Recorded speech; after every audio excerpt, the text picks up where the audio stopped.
बनने में हीरो निकला था, लेकिन लाइफ में आगे बढ़ते बढ़ते यहाँ तक आते आते जीरो की कीमत समझ में आ गई कि जीरो होने की इंपॉर्टेंस क्या होती है। और स्पेशली कोरोना के बाद तो एकदम क्लियर हो गया है कि everything can stop at any point of the time, so nothing is in your hand भाई। तो और बताओ भाई, कैसे हो आप यार? अच्छा चल रहा है सब? मेरा तो बहुत अच्छा चल रहा है, आप बताइए आप कैसे हैं? यार मेरा बढ़िया चल रहा है, आई एम वेरी हैप्पी।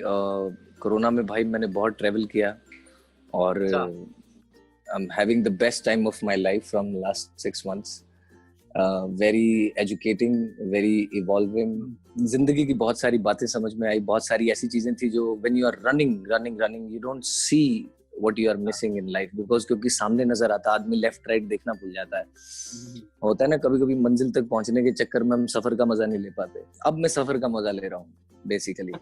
मैं पहले अपनी लाइफ की गाड़ी को चला रहा था बहुत जोर से कि अभी मैं गियर लगाऊंगा, अभी यहाँ जाएगी, फिर मैं लेफ्ट लूंगा, फिर मैं राइट लूंगा।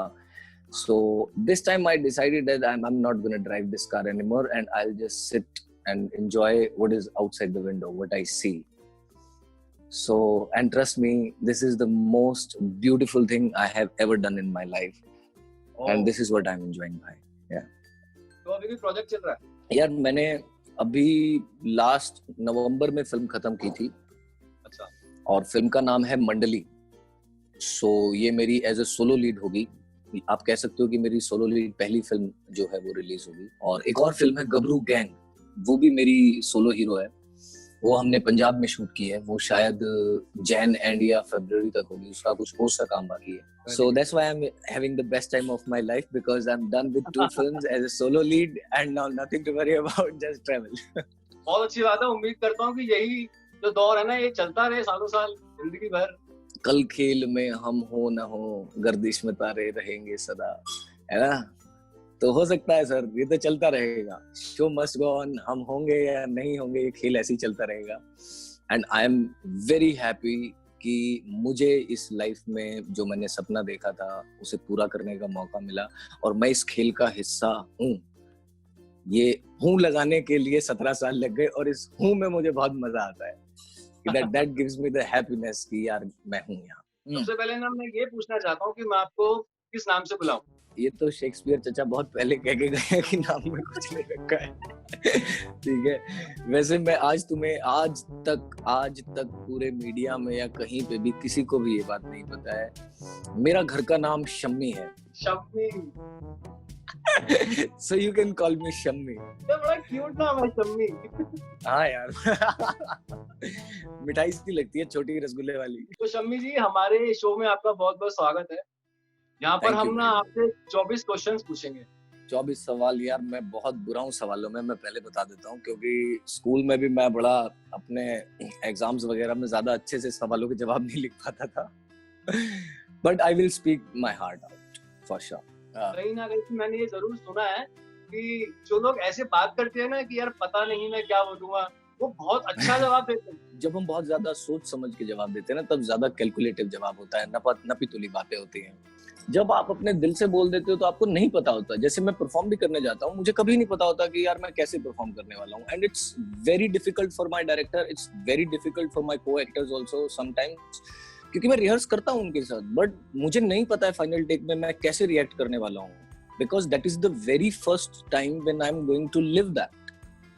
उससे पहले मैंने दिमाग में सोची हैं चीजें, बट मैं वहां नहीं कैलकुलेट कर सकता हूँ। सो इसलिए मैं जब भी लोगों से आम जिंदगी में भी बातें करता हूँ, मैं ऐसे ही जैसे आपसे बात कर रहा हूँ वैसे ही करता हूँ, बिना सोचे हुए। तो कभी कभी नुकसान भी हो जाता है, बट चलेगा। अगर आप भी एकदम ऑन द स्पॉट दिल से बात करते हो ना, जो मन में आता है, बस समझ लो कि आपको भी एक अपना सामने वाला भी ऐसा ही मिल गया है, तो बात करने में आने वाला है बहुत ज्यादा मजा। शुरू करते हैं 24 सवालों का सिलसिला। मैं तो सांस रोक के इंतजार कर रहा हूँ क्या क्या आने वाला है। ठीक है, आपका पहला सवाल है, आपके लिए दिन की शुरुआत करने का सबसे बेस्ट तरीका क्या है? यार मेरे लिए दिन की शुरुआत करने का सबसे बेस्ट तरीका जो है, जो मैं ऑलरेडी काफी सालों से जी रहा हूँ, जो मेरे लिए है, सुबह आप उठो, उठते ही आप एक थोड़ा वार्म वाटर या मतलब अच्छे से पानी पियो, फ्रेश हो, और उसके बाद कट टू या तो आप लॉन्ग रन्स के लिए जाओ या फिर आप 2 घंटे का वर्कआउट करो। So that's what I do every single day without miss. I never miss my workouts because that is the time I party. That's the party time for me. तो कभी कभी मैं 2 घंटा प्रॉपर अपने जोन में सिर्फ music सुनता हूँ और अपने आप के साथ कनेक्टेड रहता हूँ. I don't talk to anybody and I love waking up early morning. So I wake up around 4:30, 5, 5:30, sometimes 6. So that's the best and perfect way of me waking up in the morning. But sometimes there is no harm waking up by a very beautiful lady. That happens very less, but it's okay. I mean, that is also जब ये video खत्म होगा तो मुझे आपको personal call करके ना कुछ टिप्स लेने पड़ेंगे बस. There is only one tip. Your body is your temple. Your soul is your pandit, you can say, priest of your temple. So that is the time when you, your priest and your temple connected together. So just feel that and every morning you will go for workout. क्योंकि वो आपका एक ऐसा time है जहाँ पे सिर्फ आप हो और आपको इस बात की खुशी है कि मैं जिंदा हूँ और मेरे हाथ पैर हजारों तरीके की चीजें कर पाते हैं और मैं सांस ले रहा हूँ और अपनी पसंद का म्यूजिक सुन रहा हूँ. मैं नाचता हूँ कई बार, तो यू कैन डांस ऑल्सो. ऐसी कौन सी चीज है आपको जो बहुत रियल जॉय फील कराती है? मुझे सबसे ज्यादा रियल जॉय आता था जब मैं शूटिंग पे होता हूँ, when I'm on sets. And still, that's the best moment of my life. I'm like absolutely happy. My life is complete. I'm very satisfied, very excited. अब मुझे थोड़ा सा पिछले 6-7 महीनों में मुझे जब मैं अलग अलग लोगों से मिलता हूँ और जब वो दिल खोल के मुझसे बातें करते हैं बिना किसी भेदभाव के, उनको कोई फर्क नहीं पड़ता मैं कौन हूँ या कहाँ से आया हूँ, और वो मेरे साथ कनेक्ट हो जाते हैं. So that particular moment I just cherish. That gives me the joy now. जैसे मैं आपसे अभी बात कर रहा हूँ यार, मुझे इतना मजा आ रहा है कि मैं एक अलग तरीके के इंसान से आज पहली बार मिला हूँ और इतने अच्छे से हमारी बातचीत हो रही है और मैं अपनी लाइफ की जर्नी में से कुछ पल आपके साथ शेयर कर रहा हूँ. सो आई लव डूइंग दैट.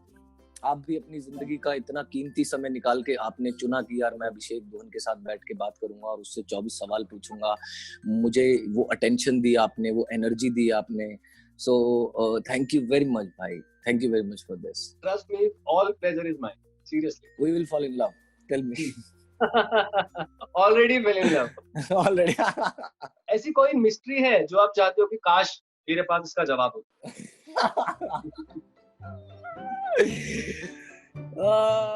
एक लड़की मुझे छोड़ के गई थी, मैं आज तक नहीं समझ पाया उसने मुझे क्यों छोड़ा.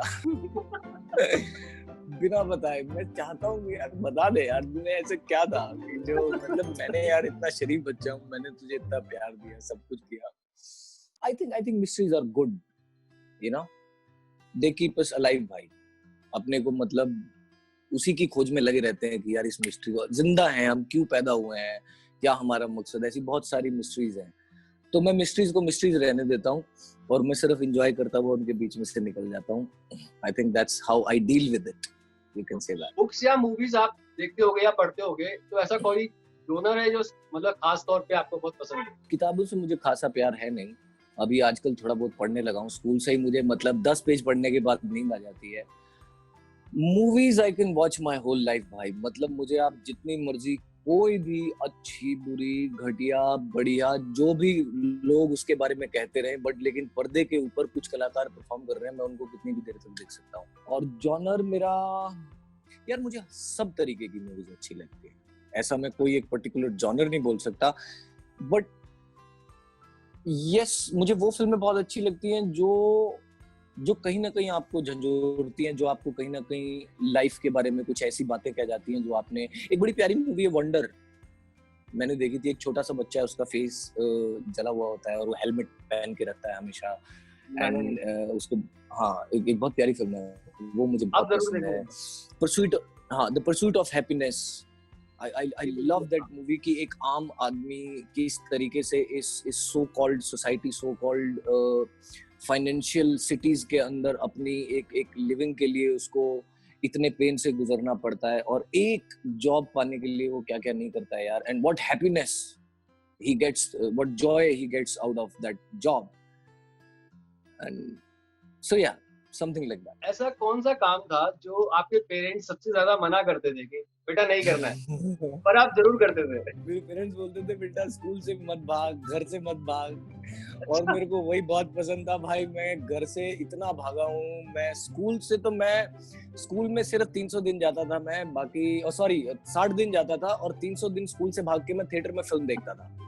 मैं एक फिल्म 6-6, 7-7 बार देखी हुई है मैंने, हर एक, ऑलमोस्ट आप कोई भी नाम ले लो। और घर से मेरी माँ मुझे चीनी लेने भेजती थी कि बेटा 1 किलो चीनी ले आ, ये ले पैसे। मैं 1 हफ्ते के बाद आता था, फिर मैं उनको जम्मू कश्मीर से फोन करता था कि मम्मी मैं वैष्णो देवी आ गया हूँ, मैं आता हूँ थोड़ा। क्या बात कर रहे हो, सच में? हाँ, मैं कहीं भी चला जाता था, कभी भी, मेरा कोई भरोसा नहीं था। So 2 साल मैंने ऐसा किया, but when I was in 11th standard, so I realized that it's not good for my parents. Somehow, I don't know, something happened to me, and I came back home. I told my mother and my father that this is the last time I made this mistake, and it will never happen again. Please forgive me. Because बच्चा था यार, उस time पे इतनी चीजें समझ में नहीं आती थी, पर एक चीज समझ में जरूर आई थी कि मैं अपने मेरे माँ बाप को दर्द होता है जब मैं ऐसे गायब हो जाता हूँ। तो पिटाई नहीं होती थी उसके बाद, अरे भाई, मेरी माँ जट नहीं है भाई साहब, मैं हरियाणा से हूँ।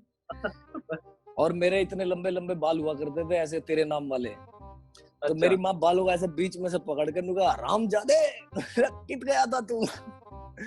सो भाई मेरे को इतने स्लैप्स पड़े हैं, इतना पिटा हूं मैं घर में, एंड वही माँ मुझे जिंदगी में सबसे ज्यादा प्यार दिया उन्होंने, and she loves me above everything. अगर आपके पास में एक दिन हो विदाउट कमिटमेंट, विदाउट रिस्पॉन्सिबिलिटी, तो आप उस दिन को कैसे स्पेंड करोगे? भाई मैं अपने पूरे शरीर पे रेत लगा के किसी समंदर के किनारे या नदी के किनारे, आधे पैर पानी में और बाकी का शरीर मछली की तरह बाहर, ठीक है ना, साथ में एक फ्रूट प्लेटर, एक सन प्रोटेक्टेड ग्लासेस, बढ़िया बढ़िया, एक music box, and I'll just lie down the whole day. I'll listen to the music, I'll eat fruits, I'll enjoy the sun, I'll enjoy the sundowner, and then I'll enjoy the night, the stars and everything for sure. जब आप किसी नए इंसान से मिलते हो तो सबसे पहले क्या नोटिस करते हो? जब किसी नए इंसान से मिलता हूँ, एक्चुअली मैं नोटिस कुछ भी नहीं करता हूँ।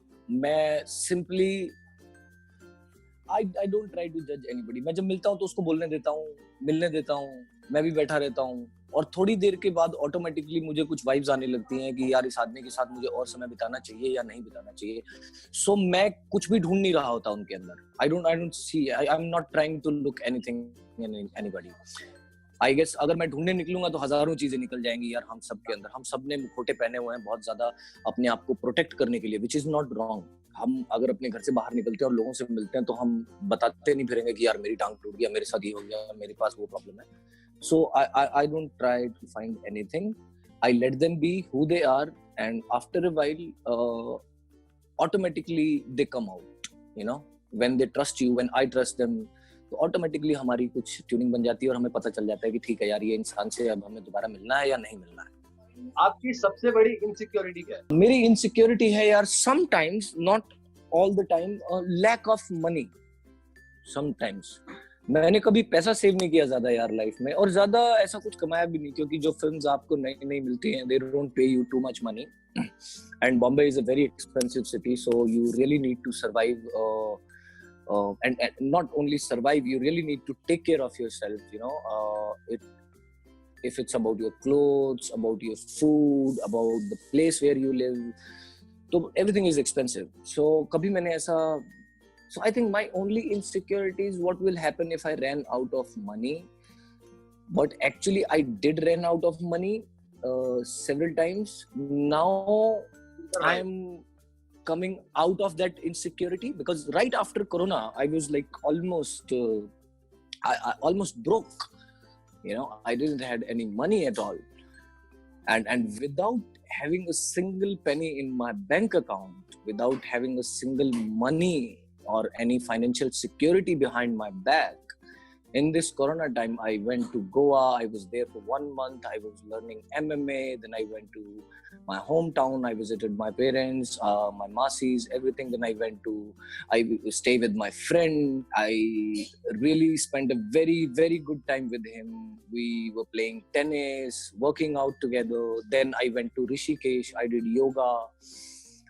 meditations. Then I'm in Assam right now at my sister's place, so I'm enjoying the jungle. It's so many things are happening without the money.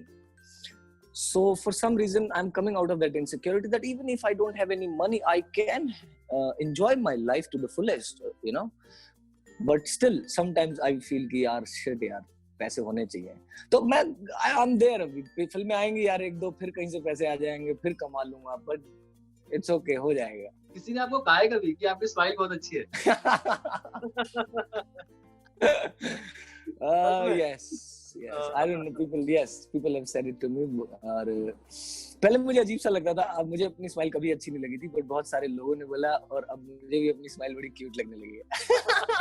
कभी किसी स्ट्रेंजर से कोई बहुत अच्छी एडवाइस मिली है? स्ट्रेंजर? अरे भाई साहब, अभी कोरोना के टाइम पे मैं दिल्ली से अपने होम टाउन में जा रहा था और उसका एक जो ड्राइवर साहब थे गाड़ी में, उन्होंने मुझे बोला कि भाई साहब, आदमी चाहे अच्छा हो चाहे बुरा हो चाहे कैसा भी हो, बोला आदमी ना लॉयल होना चाहिए. भाई वो मेरे को बहुत जबरदस्त चीज समझ में आई. और फिर मैं ऋषिकेश से जॉली ग्रांट एयरपोर्ट पे जा रहा था आसाम आने के लिए, तो वो भी टैक्सी ड्राइवर ने मुझे एक बात बोली कि किसी को अपना बनाने के लिए पहले किसी का होना पड़ता है. यार मेरे नाम मतलब रोंगटे खड़े हो गए. मैंने कहा यार ये बातें कहाँ से आ रही हैं और ये कितनी कमाल की चीजें हैं. और दोनों ही चीजों ने मुझे चेंज किया, क्योंकि मैं बहुत सेल्फिश आदमी था. मैं सिर्फ अपने बारे में सोचता था कि यार मेरे को हीरो बनना है, मेरे को अपना सपना पूरा करना है, मैं कैसे पैसे कमा लूं, कैसे मैं अपना ख्याल रख लूं, मैं ये अच्छा खा लूं, ये कर लूं, फिर मैं ये स्ट्रगल करूंगा, फिर मैं ये करूंगा. पर मैं ये देखना भूल गया यार कि और भी बाकी लोग हैं, उनकी भी बहुत सारी दिक्कत होती है. ऐसा नहीं है कि मैंने किसी के साथ गलत किया, बट मैं अपने बबल से बाहर नहीं निकल रहा था. तो फिर मुझे समझ में आया कि यार दुनिया मेरे अंदर नहीं है, दुनिया मेरे बाहर है. दो तरीके की दुनिया है. मेरी खुद की दुनिया हो सकती है अंदर, वो स्पिरिचुअलिटी के एंगल से नहीं बोल रहा हूँ. So I started loving people. I started looking outside of myself. तो सेल्फ लव है अब सेल्फिशनेस नहीं है. और उसका बहुत सारा क्रेडिट यार ऐसे ही लोगों के, स्ट्रेंजर्स को जाता है जिन्होंने मुझे बहुत ऐसी कमाल की चीजें बोली हैं. और ये कितनी अच्छी चीज है कि किसी को अपना बनाने के लिए पहले किसी का होना पड़ता है. हम ऐसा बिलीव करते हैं कि उम्मीद पर ही दुनिया कायम होती है. तो कभी ऐसा हुआ है कि लाइफ में सिर्फ एक उम्मीद थी, एक होप थी, और उसी होप के सहारे आपका काम बहुत अच्छे से हो गया हो? यार उम्मीद बड़ी खतरनाक चीज है. उम्मीद ऐसी है कि हम किसी से भी लगा बैठते हैं किसी भी चीज के बारे में, और वो टूटती है तो बहुत तकलीफ होती है. और उम्मीद ही वो चीज है जो हम मतलब घने से घने जंगल में और घने से घने अंधेरे में भी होंगे ना, तो वो उम्मीद की एक किरण के चक्कर में हम ना पूरा पहाड़ चीर के निकल जाते हैं. And we came out as a winner. मेरी फिल्म की शूटिंग चल रही थी, एक लड़की को देखा तो ऐसा लगा, और उसके बीच में कुछ 1.5-2 महीने का गैप आ गया था. और उसी दरमियान मैंने एक घर लिया था रेंट पे. तो जिस घर को मैंने रेंट पे लिया उसकी ओनर एक आंटी जी थे, और वो उनकी जगह एग्रीमेंट साइन करने के लिए उनका कोई नीस आया, और वो नीस थे अपने गौतम किशन चंदानी जी, कास्टिंग डायरेक्टर. और मुझे पता नहीं था, मैं उनसे कभी नहीं मिला था, मैं तो घर का एग्रीमेंट साइन करने गया था. तो उन्होंने पूछा कि अभिषेक तुम यार क्या करते हो? तो मैंने कहा सर मैं एक्टर हूँ, मैं ऐसी ऐसी चीजें करता हूँ, मैंने ये फिल्म की, अभी एक लड़की को देखा तो ऐसा लगा चल रही है. तो उन्होंने बोला कि अच्छा, तो बोला यार तुम्हें एक ऑडिशन है, तुम दोगे? मैंने कहा सर आप? बोला मैं कास्टिंग करता हूँ, मैं कास्टिंग डायरेक्टर हूँ. मैंने बोला यस सर. मैं अगले दिन गया और मैंने ऑडिशन दे दिया. ऑडिशन देने के कुछ दिन के बाद मैं लंदन चला गया, और वहां पे मैं इस चीज को बिल्कुल भूल चुका था, और मुझे एग्जैक्टली पता भी नहीं था कि मैंने किस फिल्म के लिए और कहाँ के लिए ऑडिशन दिया था. नहीं सॉरी, मुझे ऑडिशन पे बताया गया था कि ये विशाल जी का प्रोजेक्ट है. तो मैंने कहा कहाँ यार, कोई उम्मीद नहीं थी मुझे. बट मुझे वहां पे फोन आया कि विशाल सर आपसे वीडियो कॉन्फ्रेंस पे बात करना चाहते हैं. I can never forget that day भाई. मैं ओमकारा देख के, मकबूल देख के घर आके रात भर करवटें बदलता रहता था और सपना लेता था कि यार किसी तरह मतलब भगवान मुझे ना प्लीज विशाल भारद्वाज के साथ काम करवा दो यार, वो करवा दो. और वो मेरे सामने वीडियो कॉल पे आराम से लेटे और अभिषेक क्या हाल है? और मैं कहा सर मैं ठीक हूँ, आप कैसे हैं? तो वो था यार. यस. एक जिंदगी है भाई, लेकिन वीडियो के पार्ट तो 2 हो सकते हैं ना. तो अगर आपको इस पार्ट में मजा आया है तो please go and check out the part 2 as well, okay? And I'm sure it's gonna bring more smiles to your face. Love you. मजा ले लो जितना लेना है.